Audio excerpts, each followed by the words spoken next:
मुंबई महानगरपालिकेप्रमाणेच मुंबई पोलिसांनी देखील परवानगी नाकारली आहे। त्यामुळे आज जो सनबर्न फेस्टिवल होणार होता त्याला तो कार्यक्रम आता रद्द करण्यात आलेला आहे। सुरुवातीला सनबर्न मुंबईतल्या महालक्ष्मी रेसकोर्सवर इंटरनॅशनल म्युझिक फेस्टिवलचं आयोजन केलं होतं, मात्र आवश्यक त्या परवानग्या न घेतल्यामुळे मुंबई महानगरपालिकेने रेसकोर्सवर कार्यक्रम आयोजित करायला नकार दर्शवला।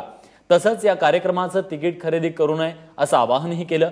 त्यानंतर सनबर्न बीकेसी ग्राउंडवर कार्यक्रम घेण्याचं ठरवलं, मात्र पोलिसांनी परवानगी नाकारल्यामुळे सनबर्नला इथंही कार्यक्रम घेता येणार नाहीये। संबंधित सरकारी यंत्रणांकडून परवानग्या न घेतल्यामुळे सनबर्न बंगळुरूमध्ये आयोजित केलेला जो कार्यक्रम होता तो देखील अडचणीत आला होता। तर पुण्यातल्या फेस्टिवलमध्ये देखील नियमांचं उल्लंघन केलं होतं। त्या प्रकरणी सनबर्नला 1,40,00,000 दंड ठोठावला होता। आज मुंबईतला कार्यक्रम रद्द झालाय।